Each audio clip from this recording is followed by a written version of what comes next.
तो hello students, अभी हम लोग बात कर रहे हैं आज हाइट एंड डिस्टेंस, जो कि आज हमारा ये थर्ड लेक्चर होगा इस पे। और हम लोग इस सीक्वेंस में आगे बढ़ रहे हैं। तो हमने देखा कि हम 1 to 7 क्वेश्चन आपको सिखा चुके हैं। इसमें हम कुछ एडिशनल क्वेश्चन भी ऐड किए थे। लैंग्वेज तो है ही, ज़्यादा बातचीत नहीं करते हुए सीधे सीधे मुद्दा पे आते हैं। क्वेश्चन है, statue of 1.5 metre tall stands on top of a pedestal. कह रहा है कि कोई पेडेस्टल है, सपोज कर लीजिए कि ये ग्राउंड था, यहाँ पे ये कोई आपका एक पेडेस्टल है। ये जो मैं यहाँ इस तरीके का पेंट बना रहा हूँ, ये पेडेस्टल है, ये 90 डिग्री बन गया। कह रहा है कि इस पेडेस्टल के माथे पे एक 1.6 मीटर का लंबा 1.6 मीटर लंबा, देख लीजिए ये जो लेंथ हो गया ना, इसके माथे पे 1.6 मीटर लंबा कोई स्टैचू है। ये जो दिख रहा है ना, ये कोई स्टैचू है। The angle of elevation of top of statute is 60 degree from a, मतलब ग्राउंड पे कोई पॉइंट ले लीजिए। सपोज करते हैं कि ग्राउंड पे ये हमारे पास पॉइंट ओ है। इस पॉइंट ओ से जब स्टैचू के टॉप को देखा जाता है तो एंगल ऑफ एलिवेशन जो है 60 डिग्री बन रहा है। कहता है कि from the same point angle of elevation of top of pedestal, ये हमारा पेडेस्टल है तो ये इसका बॉटम होगा, ये इसका टॉप होगा। इस सेम पॉइंट से पेडेस्टल के टॉप को जब देखा जाता है तो एंगल ऑफ एलिवेशन जो बन रहा है, यानी इस वक्त जो ये एंगल बन गया, ये 45 डिग्री का बन गया। तो कह रहा है कि आप बताइए उस पेडेस्टल की हाइट कितनी है, यानी आपको ये डिस्टेंस फाइंड आउट करना है। मान लेते हैं कि इस पेडेस्टल की हाइट h है, जो हमें मालूम नहीं है, हमें इसे सॉल्व करके फाइंड करना होगा। नोमेनक्लेचर देखिए, इसको O बोलते हैं, इसको A बोल रहा हूँ, इस पॉइंट को B बोल दिया, इसको C बोल दिया। आइए हम ट्राई करते हैं क्वेश्चन कैसे बनेगा। हम यूज करेंगे इन ट्रेंगल OAB में, इन ट्रेंगल OAB में tan 45 डिग्री सॉल्व करिएगा। तो tan 45 डिग्री यानी परपेंडिकुलर कितना है, AB। परपेंडिकुलर कितना हो गया, AB, और बेस कितना है, OA।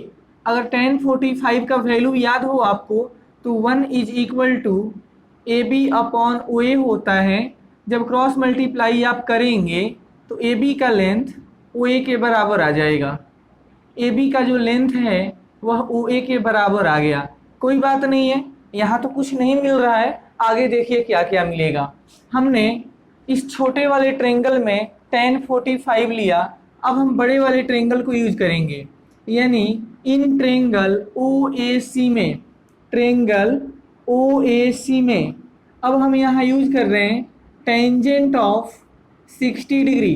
तो टेंजेंट 60 डिग्री यानी परपेंडिकुलर। तो परपेंडिकुलर कितना है ध्यान दीजिएगा तो समझ आपको आ जाएगा। परपेंडिकुलर के जगह क्या लिखेंगे, AC, और बेस कितना है, OA।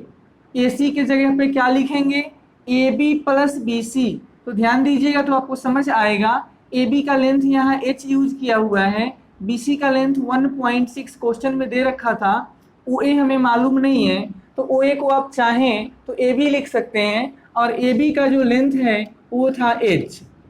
देख लीजिए, तो हम यहाँ नीचे h लिख सकते हैं, आपको कोई तकलीफ नहीं होनी चाहिए। ध्यान दीजिए tan 60 का वैल्यू √3 होता है, √3 is equal to h plus 1.6 हो गया, नीचे का आपका ये h है। क्रॉस मल्टीप्लाई कर लीजिए तो ये बन गया √3h is equal to h plus 1.6। इस h को इधर लेकर आ जाते हैं तो √3h माइनस h, ये h ही है दोनों, इज इक्वल टू 1.6 आएगा। दोनों में से h को कॉमन कर लीजिए तो ये √3 माइनस 1 हो जाएगा, इज इक्वल टू 1.6 आया, और यहाँ से h का वैल्यू आएगा 1.6 अपॉन √3 माइनस 1। डिस्टेंस है तो हम इसको मीटर सेंटीमीटर जो बोलना है बोल सकते हैं। मीटर में बोल रहा हूँ क्योंकि सारे लेंथ यहाँ मीटर में है, तो इसका हाइट ये आएगा। आप कहोगे कि सर इतना आंसर किताब में नहीं है, हमें उससे कोई मतलब नहीं है, इसको आप चाहें तो रेशनलाइज कर सकते हैं, आप इसको चाहें तो आगे जितना सॉल्व करना चाहें कर सकते हैं, मर्जी आपकी है, आप ट्राई करते रहिएगा, है ना। हम यहीं पे छोड़ रहे हैं, आगे हम लिखेंगे क्वेश्चन नंबर 9। क्वेश्चन नंबर 9 है द एंगल ऑफ एलिवेशन, लिख देते हैं the angle of elevation, the angle of elevation of top of a building, elevation of top of a building, top of a building from the foot of a tower, from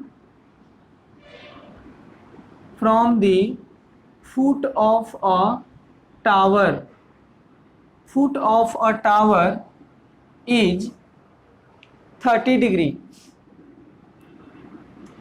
कह रहा है the angle of elevation, again है ये, दोबारा कहा जा रहा है, the angle of elevation of top of tower, the angle of elevation of top of tower from foot of building, from foot of building is 60 degree, is 60 degree.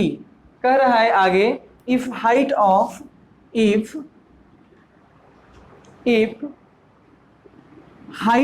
tower, if height of tower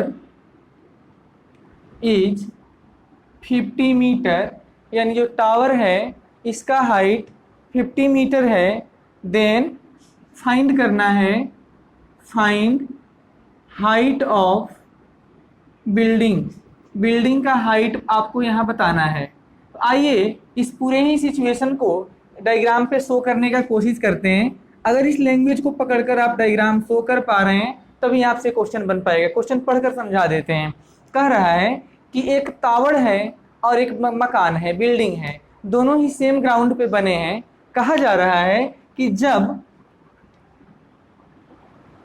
tower के foot से building को देख रहे हैं तो angle of elevation 30 degree है, और जब बिल्डिंग के फुट से टावर को देख रहे हैं तो एंगल ऑफ एलिवेशन 60 डिग्री है। यदि टावर का हाइट 50 मीटर होगा, यदि टावर का हाइट 50 मीटर होगा तो बताइए, एक मिनट फिर से हम बता दें आपको, if height of tower is 50 metre, यदि अगर टावर का हाइट 50 मीटर है तो बिल्डिंग का हाइट क्या होगा। आइए सिचुएशन को थोड़ा हम डायग्राम पे लेने का कोशिश करते हैं। सपोज करिएगा कि ये ग्राउंड है, हमने मन में मान लिया कि ये ग्राउंड है। जब ग्राउंड है तो सेम लेवल में होगा, थोड़ी देर बाद आओ, ठीक है, थोड़ी देर बाद आओ, थोड़ी देर बाद। अब ये ग्राउंड हो गया। अब देखते हैं हम कि मन में मैंने मान लिया कि यहाँ पे टावर लगाया था, यहाँ पे हमने टावर लगा दिया, और कह रहा है कि टावर का जो हाइट होगा वो जो हाइट है ये 50 मीटर का होगा। अब देख लीजिए, एक टावर है और एक बिल्डिंग है, दोनों का हाइट तो सेम नहीं होगा, कुछ ना कुछ तो डिफरेंस आएगा। तो हमने थोड़ा इसको बड़ा बना लिया, और जो पेंट कर रहा हूँ ये मान लीजिए कि ये बिल्डिंग है, ये बिल्डिंग हो गया, ये बिल्डिंग का टॉप लेवल है। आइए प्रश्न को आगे हम बढ़ा रहे हैं। कह रहे हैं कि the angle of elevation of top of building from the foot of tower, tower के फुट से, टावर के पैर से जब इस बिल्डिंग को देखा गया तो पता चला कि एंगल ऑफ एलिवेशन जो है 30 डिग्री है। ओके, जब इस टावर के फुट से बिल्डिंग को देख रहे हैं तो एंगल ऑफ एलिवेशन जो है 30 डिग्री है। सिमिलरली कह रहा है कि जब इस बिल्डिंग के फुट से टावर को देखा जा रहा है, थोड़ा सा हमने टेढ़ा हो गया, चलिए इसको सही कर लेते हैं पहले। यानी कह रहा है कि जब इस बिल्डिंग के फुट से इस टावर को देखा जा रहा है तो जो एंगल ऑफ एलिवेशन बन रहा है वो देख लीजिए, कह रहा था कि 60 डिग्री बन रहा है। तो आप बताइए कि इस बिल्डिंग का हाइट कितना होगा। तो यही हमारा मकान है, मन में मान लेते हैं कि इसका हाइट h मीटर होगा। आइए सॉल्यूशन आगे हम कर रहे हैं। सबसे पहले नोमेनक्लेचर कर देते हैं ये पॉइंट ए है, इसको बी मान लिया, ये पॉइंट आपका सी है और इसको हमने डी मान लिया। ठीक है, आइए सॉल्यूशन सिखाते हैं आपको। हमको इस लेंथ को फाइंड करना है, एच को फाइंड करना है। सबसे पहले हम क्या कर रहे हैं, यहाँ पे tan 30 डिग्री ले रहे हैं, यानी इन ट्रेंगल बी सी डी में, ट्रेंगल बी सी डी में tan 30 डिग्री का जो वैल्यू हो जाएगा वो कितना होगा, सी डी, और सी डी का मतलब एच, और एच अपॉन बेस कितना यूज हो जाएगा, बी सी। आइए आगे बढ़ रहे हैं। tan 30 का मतलब होता है 1/√3 is equal to H upon B C. Cross multiply अगर करेंगे तो एच का वैल्यू आ जाएगा बी सी अपॉन √3।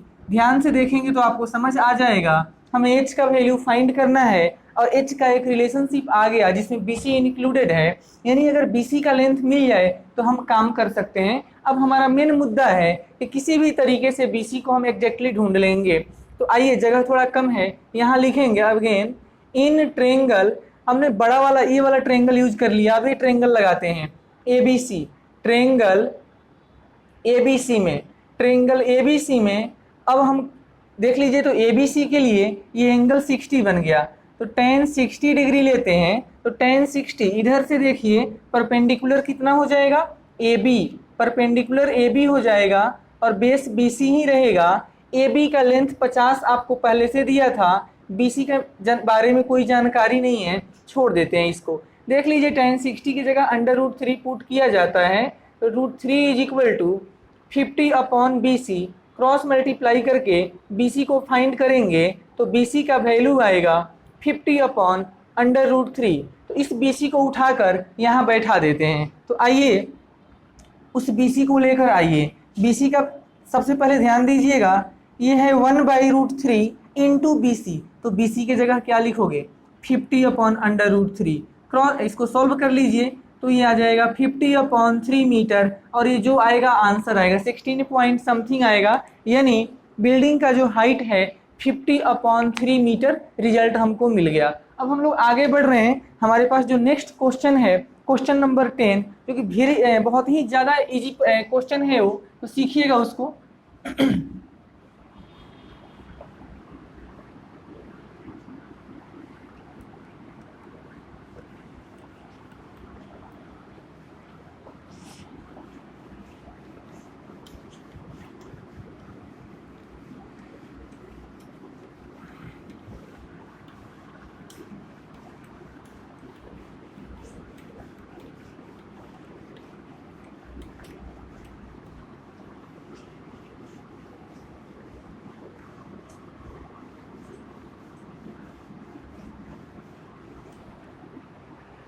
आइए अगला प्रश्न आपको सिखाते हैं। अगला प्रश्न है क्वेश्चन नंबर 10, है ना। लैंग्वेज ही इतना ज़्यादा है कि टाइम ज़्यादा खर्च होता है एक प्रश्न को लिखने में, लेकिन ये लिखना भी ज़रूरी ही है, लिखेंगे नहीं तो आपको समझाएंगे क्या। कह रहा है कि 2 पोल्स ऑफ इक्वल हाइट, क्या है, 2 poles of equal heights are, 2 poles of equal heights are standing on opposite side of a road. 2 poles of equal heights are standing opposite side, standing on opposite side, चलो of a road चलेगा, ठीक है, of a road। कह रहा है कि which is 80 metre wide, यानी कि जो रोड है ना वो 80 मीटर चौड़ा है। कह रहा है कि from a point between them, from a point between them, उस रोड के बीचों बीच से कोई भी एक ऐसा पॉइंट हम लेंगे यहाँ पे, between them on road, from a point between them on the road, the angle of elevation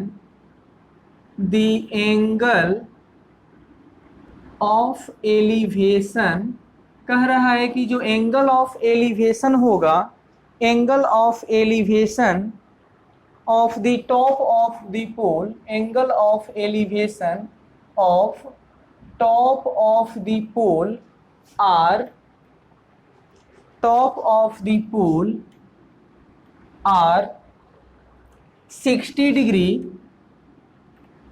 and 30 degree respectively, 60 degree and 30 degree respectively। इस तरीके से है उनके angle of elevation. Find the height of the pole कह रहा है, तब आप फाइंड करिए उन पोल का हाइट कितना है। Find the height of that pole, pole का हाइट फाइंड करना है। साथ में कह रहा है the distance of the point, कह रहा है कि the distance of the point, the distance of the point from the pole, distance of the point from the pole। कोई बात नहीं है, इस पूरे सिचुएशन को हम डायग्राम पे शो करेंगे, ज़्यादा बढ़िया से समझ में आएगा आपको। ठीक है, कहता है कि एक रोड है, मान लिया कि एक रोड है, ये इस तरीके का एक सड़क रहा होगा। सड़क के किनारे अपोजिट साइड में दो लाइट लैंप लगे हैं जिसपे बिजली का बत्ती जलता है। इस तरीके से एक लाइट लैंप यहाँ लगा दिया और दूसरा लाइट लैंप यहाँ लगा दिया, इसमें भी लाइट जल रहा है। ठीक है, अब कह रहा है हमारा प्रश्न कि इस जो पोल आपको दिया गया ना, इस पोल का जो हाइट है सेम है। अगर इसका हाइट आप h मान लेते हैं तो ये भी h हाइट का ही पोल होगा। आगे हम बढ़ रहे हैं, कह रहा है इस सड़क के बीचों बीच से कोई एक पॉइंट आप ले लीजिए और इस पॉइंट से किसी एक पोल को देखिए और इसी पॉइंट से फिर दूसरे पोल को देखिए। किसी एक पोल का एंगल ऑफ एलिवेशन मान लीजिए कि ये 60 डिग्री दिया था और किसी एक के लिए 30 डिग्री है ना, किसी एक के लिए 60 डिग्री है, किसी एक के लिए 30 डिग्री है। फिर से प्रश्न आपका था, ये जो रास्ता आप देख रहे हैं इस रास्ते की जो चौड़ाई है वो 80 मीटर इसकी चौड़ाई है, तो आप बताइए कि इस पोल का हाइट कितना होगा। और फिर से हमारा प्रश्न का सेकंड पार्ट है कि जो पॉइंट हैं पोल से कितने डिस्टेंस पे हैं। तो ध्यान दीजिएगा, कुछ लोग यहाँ क्या करते हैं कि अगर ये 80 मीटर है, आधे आधे में डिवाइड करके इधर 40 लेते हैं, इधर 40 लेते हैं, ये गलत तरीका है। ये आपको कहीं भी क्वेश्चन में नहीं कहा गया कि रोड के मिड पॉइंट से हम इस एंगल ऑफ एलिवेशन को यूज करते हैं, ऐसा कहीं नहीं कहा गया है। हम मन में मान लेते हैं, सबसे पहले नोमेनक्लेचर कर लेते हैं। यहाँ ए रख लीजिए, इसको बी रख लेते हैं, ये 90 डिग्री भी है। इस पॉइंट को सी पुट कर लेते हैं, यहाँ भी 90 डिग्री है, इसको डी ले लीजिए, ये पॉइंट को ई ले लेते हैं। मैंने मन में मान लिया कि बी से लेकर सी का जो लेंथ है वो एक्स यूनिट है, एक्स मीटर होगा। तो आप बता सकते हैं तो बता दीजिए। अब सी से लेकर डी का जो लेंथ होगा 80 माइनस एक्स मीटर होगा, क्योंकि दोनों को ऐड करने से फिर से 80 आ जाना चाहिए। एक को अगर आप x लेते हैं तो दूसरा 80 माइनस एक्स होगा। तो आइए सीखते हैं, हम सबसे पहले पोल का हाइट हम फाइंड आउट करने का कोशिश करते हैं। तो हमारे पास दो तरीके का ट्रेंगल बना है, तो हम यूज करते हैं in triangle A B C में, in triangle A B C में। तो आइए ट्रेंगल ए बी सी हम यहाँ लगाकर देखते हैं क्या मिलता है। यहाँ से ट्रेंगल ए बी सी में आप tan 30 डिग्री यूज करिए। तो जब tan 30 डिग्री यूज करेंगे तो इधर से देख रहे हैं आप परपेंडिकुलर कितना हो जाएगा ए बी, और ए बी का लेंथ क्या रखा h, और बेस कितना है यहाँ x है।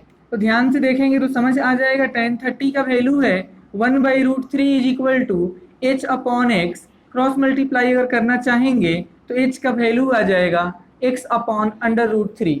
आगे बढ़ते हैं हम लोग, इसको इक्वेशन फर्स्ट बोल सकते हैं थोड़े समय के लिए। अब इस ट्रेंगल को यूज करेंगे CDE, ट्रेंगल CDE में। इस ट्रेंगल में देखिएगा अब हम ले रहे हैं tan 60 डिग्री। tan 60 इधर से देखेंगे तो ये परपेंडिकुलर है, तो परपेंडिकुलर कितना है DE, उसका लेंथ h रखा गया है, और बेस कितना है यहाँ पे, बेस का मतलब CD, और CD का लेंथ कितना है तो 80 माइनस एक्स। आइए सॉल्व करते हैं। tan 60 का मतलब होता है under root 3 is equal to h upon 80 minus X, cross multiply ले लेते हैं तो ये हो जाएगा 80 into under root 3 minus root under 3 into X is equal to H. अब ध्यान से देख लीजिएगा h का वैल्यू यहाँ पे 80 रूट 3 माइनस एक्स आ रहा है। अब इसको हम इक्वेशन नंबर 2 बोलते हैं थोड़े समय के लिए। अब ध्यान दीजिएगा इक्वेशन 1 हो या इक्वेशन 2 हो, दोनों ही h के वैल्यू हैं। चाहे इक्वेशन 1 हो चाहे इक्वेशन 2 हो, दोनों ही h के वैल्यू हैं। आपको थोड़ा सा और ज़्यादा अच्छे से समझाने के लिए इसको इंटरचेंज कर लेते हैं, उधर h ना लिख करके इधर h लिख लेते हैं। और आपसे मैं कहूँगा कि इक्वेशन 1 हो या इक्वेशन 2 हो, दोनों के लेफ्ट हैंड साइड बराबर हैं तो इनके राइट हैंड साइड को भी बराबर होना पड़ेगा। तो राइट हैंड साइड था x अपॉन अंडर रूट 3 और ये किसके बराबर हो गया 80 into under root 3 minus under root 3 X को इसके नीचे 1 कर दीजिए और क्रॉस मल्टीप्लाई कर लीजिए। जब क्रॉस मल्टीप्लाई आप करेंगे तो देखिए क्या आता है, ये x का x रहेगा, x इज इक्वल टू 80 गुना 3 हो जाएगा, रूट 3 इंटू रूट 3 3 होता है और ये हो जाएगा minus 3 time X, root 3 into root 3 3 हो गया, x हो गया। ध्यान दीजिएगा ये x अपने जगह पे है, ये माइनस 3x इधर आके x में ऐड हुआ, 4x इज इक्वल टू 240 और यहाँ से आप सॉल्व कर दीजिए तो x का वैल्यू 240 बटा 4 कट पिट करके 60 आ जाएगा और x क्या था डिस्टेंस था, यानी ये x का वैल्यू कितना आ गया तो ये 60 मीटर आ गया। आगे हम लोग बढ़ रहे हैं, जब x मिल गया तो 80 माइनस एक्स करेंगे तो कितना आ जाएगा, 80 में से 60 घटा दीजिए 20 आ जाएगा, यानी ये जो लेंथ आ गया यहाँ से यहाँ तक का ये 20 आ गया। तो अभी हमारा सबसे पहला प्रश्न का पार्ट था फाइंड हाइट ऑफ द पोल, जो कि हमें h फाइंड करना चाहिए, h नहीं मिल पाया तो आप किसी भी इक्वेशन में जाइए, हमें कोई तकलीफ नहीं है, x को पुट कर दीजिए तो ये आ जाएगा 60 अपॉन अंडर रूट 3, हाइट है तो इसको मीटर में बोलेंगे, इसको आप और सॉल्व कर सकते हैं, आंसर आगे बढ़ जाएगा। तो हमारा पहला पार्ट सॉल्व हो गया, height of the pole 60 upon root under 3 metre निकल गया। Distance of the point from the pole, ये जो पॉइंट था पोल से कितनी दूरी पे था, तो एक जो पोल था आपका, ये जो एक पोल था कितने दूरी पे है 60 मीटर के दूरी पे है और दूसरा पोल कितने मीटर के दूरी पे है 20 मीटर के दूरी पे है। तो इस प्रश्न को हमने सॉल्व कर दिया। अब क्वेश्चन नंबर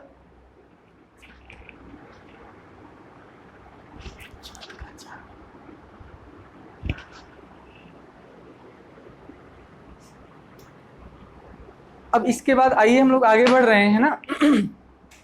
सपोज करते हैं कि हमने 10 आपको सॉल्व कर दिया, अब आपको हम सिखाएंगे क्वेश्चन नंबर 11। क्वेश्चन नंबर 11 इस वक्त मैं नहीं सिखा रहा हूँ, अगली वीडियो में आपको सिखाऊंगा। क्वेश्चन नंबर 11 बहुत ज़्यादा ही बड़ा लैंग्वेज है, हम लोग अभी सीख रहे हैं क्वेश्चन नंबर 12। आइए क्वेश्चन नंबर 12 पे हम बात करें आपसे।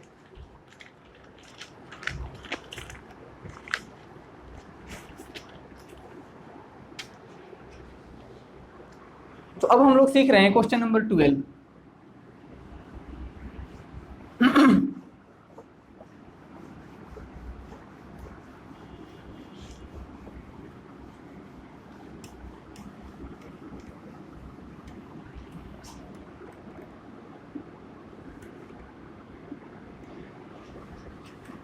आई क्वेश्चन नंबर अपना जो है 12, पहले क्वेश्चन लिखते हैं। कह रहा है कि from the top of a 7 metre height building, question number 12 है कि from the top of a 7 metre high building, from the top of a 7 metre high building, the angle of elevation, the angle of elevation of the top of a cable, of the top of a cable, of the top of a cable is, cable tower है, tower लगा लीजिए, cable tower is 60 degree, is 60 degree and angle of depression and angle of depression and angle of depression of its foot depression of its foot is 45 degree is 45 degree. तो कह रहा है कि find कीजिए height of tower, find कीजिए height of tower, उस tower का height आपको बताना है। तो आइए सीखते हैं, इस प्रश्न को डायग्राम पे शो करने का कोशिश करेंगे। हाइट एंड डिस्टेंस का कोई भी प्रश्न हो, सबसे पहले आपको डायग्राम पे उतर जाना है, इतना आप दिमाग में सेट करिएगा। क्वेश्चन पढ़ लीजिए फिर से। From the top of a 7 metre height building, मान लीजिए ये ग्राउंड था, ये जमीन था, इस जमीन पे 7 मीटर ऊंचा एक बिल्डिंग था। ये है आपके पास एक बिल्डिंग, इस बिल्डिंग की ऊंचाई कितनी है? 7 मीटर। यहाँ से यहाँ तक ये उसका ऊंचाई हो गया, जिसका है ऊंचाई गिवन है 7 metre. From the top of a 7 metre height building, ये इसका टॉप है, ये है ना, ये इसका टॉप है, इसका छत है। The angle of elevation of the top of a cable tower is 60 degree. अब मान लीजिए कि एक यहाँ पे टावर था, सपोज करिए कि रिलायंस का टावर था, ये टावर है। तो इस बिल्डिंग के छत से, यानी यहाँ से, इस छत से अगर आप इसको देख रहे हैं, the angle of elevation of the top of cable tower is 60 degree. मान लेते हैं, थोड़ा ध्यान दीजिएगा, इसको डॉटेड लाइन से मिला लिया है ना। यहाँ से जब इसको देखा गया, यहाँ से इसको देख रहे हैं, तो कितने का एंगल बन गया? 60 डिग्री का। फिर कह रहा है angle of depression of foot is 45 degree, और यहाँ से जब इसको देख रहा है तो एंगल ऑफ डिप्रेशन बन गया, और ये कितने का बन गया? ये जो है ये बन गया 45 डिग्री का। तो कह रहा है हाइट ऑफ दैट टावर, इसी टावर का हाइट आपको सॉल्व करके फाइंड आउट करना है, निकालना है। आइए, कोई बात नहीं है, हम लोग सीख लेंगे, कोई दिक्कत नहीं है। देखिएगा ध्यान से, नोमेनक्लेचर करते हैं। सबसे पहले पॉइंट ए है, पॉइंट बी है, this is point C, this is point D, और इसको हम लोग पॉइंट ई बोलते हैं। ध्यान दीजिएगा, ये जो आपका एंगल यहाँ 45 दिख रहा है, और ये जो एंगल सी दिख रहा है, ये ज्योमेट्री के हिसाब से अल्टरनेट इंटीरियर एंगल है, तो ये भी 45 ही होगा। आई थिंक आपको ये बात मेरा पकड़ में आ रहा होगा, वो भी 45 ही होगा। अब ध्यान दीजिएगा, ये जो BC है, सॉरी AB लाइन है और CD लाइन है, दोनों ही पैरेलल हैं, तो जो लेंथ इसका है उतना ही लेंथ इसका होगा। तो क्या मैं यहाँ से यहाँ तक को बोल सकता हूँ क्या कि ये जो लेंथ हो गया, यहाँ से यहाँ तक 7 है। अब ध्यान दीजिएगा बेटा, पूरा लेंथ आपका h था, h में से 7 को निकाल दिया तो ये कितना हो जाएगा? ये जो डिस्टेंस हो जाएगा h-7 मीटर हो जाएगा। आई थिंक आपको समझ में आ रहा होगा। तो आइए, कैलकुलेशन हमें h के लिए करना है। तो सबसे पहले हम क्या काम करेंगे, यहाँ ध्यान दीजिएगा, ये 90 डिग्री यहाँ भी बना हुआ है और यहाँ भी बना हुआ है। हम एक ट्रेंगल यूज करेंगे, ट्रेंगल ABC। ट्रेंगल ABC में हम लेते हैं टेंजेंट ऑफ 45 डिग्री। टेंजेंट 45 इधर से देखना होगा आपको, तो परपेंडिकुलर कितना है यहाँ? AB यानी 7, और बेस कितना है? तो BC। अब ध्यान दीजिएगा, इसके जगह 1 होता है, 1 is equal to 7 upon BC, cross multiply पे सॉल्व कर लीजिए, तो BC का लेंथ 7 आ गया। ध्यान दीजिए, ये जो ग्राउंड का लेवल था, ये जो बीच का डिस्टेंस था, ये 7 मीटर आ जाएगा आपका, है ना। ये लेंथ आपको मिल गया। अब हम क्या करते हैं, इसको सॉल्व कर लिए, हमें ये लेंथ जब मिल जाता है तो हम यूज करेंगे कि इन ट्रेंगल, अब ध्यान दीजिएगा हम कौन सा ट्रेंगल लगा रहे हैं, ADE में, ट्रेंगल ADE में, उस ट्रेंगल में जाकर ध्यान से देख लीजिए। अब हम यूज करने वाले हैं tan 60 डिग्री। तो tan 60 डिग्री के बदले देखिए परपेंडिकुलर, इधर से देख रहे हैं ना, तो परपेंडिकुलर कितना हो जाएगा? ED, और बेस कितना हो जाएगा? तो बेस अभी भी AD है, और AD किसके पैरेलल है? BC के पैरेलल है, तो हम लिख देते हैं यहाँ BC। ED का लेंथ कितना है? यहाँ से यहाँ तक का लेंथ h-7 था, तो लिख दिया। नीचे क्या लिखेंगे? BC। BC का लेंथ यहाँ 7 पुट कर दिया। tan 60 के बदले आप √3 लिखना चाहते हैं तो लिख दीजिए, this is your h-7 upon 7। Take cross multiplication, we get 7 time √3 is equal to h-7। इस 7 को इधर लेकर आ जाइए, तो 7 √3 plus of 7 is equal to H आ गया, तो ये इसका आंसर आ गया। आप चाहें तो 7 को कॉमन कर सकते हैं, तो 7 into √3 + 1 is equal to H. H निकल गया, एच निकल जाने का मतलब है इस टावर का हाइट निकल गया। यही आपको फाइंड आउट करना था और इस प्रश्न का यही आंसर हो गया। तो आइए क्वेश्चन नंबर 12 तो हमने आपको सिखा दिया। अब हम क्वेश्चन नंबर 12 के बाद ऑनवर्ड 12 जो क्वेश्चन है अगली क्लास में सिखाएंगे। आप तब तक ट्राई करिए, आपसे जितना बन जाता है बनाइए।